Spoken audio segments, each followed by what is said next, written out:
সামাজিক যোগাযোগ মাধ্যমে দেখলাম জাতীয় সংসদে স্বরাষ্ট্রমন্ত্রী সালাউদ্দিন আহমেদ বলেছেন সংবিধান থেকে ৭ মার্চের ভাষণ বাদ দিয়ে দেবেন।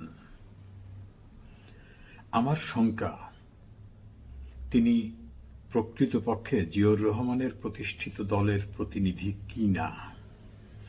কারণ জিয়াউর রহমান ১৯৭২ সনে একটি জাতির জন্ম নামে একটি নিবন্ধ লিখেছিলেন দৈনিক বাংলায়। পরবর্তীতে সেই নিবন্ধটি সাপ্তাহিক বিচিত্রাতেও ছাপা হয়। সেখানে জিয়াউর রহমান লিখেছেন, জাতির পিতা বঙ্গবন্ধু শেখ মুজিবুর রহমানের ৭ই মার্চের ভাষণ এবং নির্দেশনা আমাদের কাছে গ্রিন সিগন্যাল হিসাবে পরিগণিত হল। তখনই আমরা প্রস্তুতি নিলাম যে পাকিস্তানি বাহিনীর বিরুদ্ধে আমাদের যুদ্ধ করতে হবে।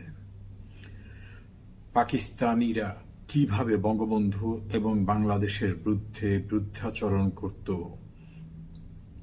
শোষণ এবং অন্যান্য নির্যাতন করত, সেই কাহিনীগুলো তিনি সেখানে উল্লেখ করেছেন। জিয়াউর রহমানের সেই লেখায় তিনি স্পষ্ট করেছেন জাতির পিতা বঙ্গবন্ধু শেখ মুজিবুর রহমানের সেই নির্দেশকে গ্রিন সিগন্যাল হিসাবে গণ্য করে যুদ্ধের প্রস্তুতি নেন।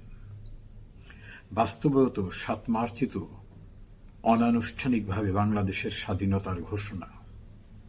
সেখানেই তো বলা হয়েছিল যার যা কিছু আছে তাই নিয়ে ঝাঁপিয়ে পড়ো। এবারের সংগ্রাম মুক্তির সংগ্রাম, এবারের সংগ্রাম স্বাধীনতার সংগ্রাম। এদেশের মানুষকে মুক্ত করে ছাড়বো ইনশাআল্লাহ। বঙ্গবন্ধু বলেছিলেন, আমি যদি হুকুম দেবার নাও পারি। অর্থাৎ তিনি সমস্ত সিদ্ধান্ত দিয়েছিলেন ৭ মার্চে তার ঐতিহাসিক ভাষণে, যে ভাষণকে ইউনেস্কো তার মূল্যবান দলিল হিসাবে তালিকাভুক্ত করে রেখেছে। এই ৭ মার্চের ভাষণ বাংলাদেশের বাঙালি জাতির সারা পৃথিবীতে যারা আছে কে না জানে। এমনকি জাতিসংঘের যে ইউনেস্কো, তারাও এই ভাষণকে বিশ্বের মূল্যবান দলিল হিসাবে গণ্য করেছে। জিয়াউর রহমানের পুত্র তারেক রহমান প্রধানমন্ত্রী, তার ক্যাবিনেটের সদস্য সালাউদ্দিন আহমেদ এই ভাষণকে মুছে ফেলতে চান। যে ভাষণের ভিত্তিতে তার প্রধানমন্ত্রীর পিতা মুক্তিযুদ্ধে যাওয়ার সিদ্ধান্ত নিয়েছিলেন, সেটা মুছে ফেলতে চান। এই ভাষণ তো তাদের কাছে অসহ্য যারা মুক্তিযুদ্ধ, মুক্তি সংগ্রাম এবং স্বাধীন বাংলাদেশের অভ্যুদয়কে মেনে নিতে পারেনি। সালাউদ্দিন আহমেদ, আপনি কি তাদের প্রতিনিধিত্ব করছেন? এ প্রশ্ন তো সঙ্গত কারণেই আসতে পারে। ৭ মার্চের ভাষণ কে না জানে, যে ভাষণ ছিল ইতিহাসে বাঙালি জাতির মুক্তির ম্যাগনা কার্টা, সেটাকে আপনি মুছে ফেলতে চান।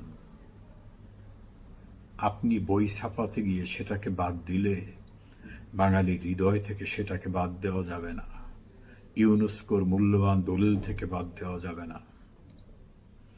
বাংলাদেশের মহান মুক্তিযুদ্ধের দলিল থেকে বাদ দেওয়া যাবে না। যদি কোনো লক্ষ্য থাকে যে মুক্তিযুদ্ধের ইতিহাস মুছে দিতে চান, তাহলে কি পাকিস্তানের ইতিহাস লিখতে চান? সালাউদ্দিন আহমেদ, সীমারেখা অতিক্রম করবেন না।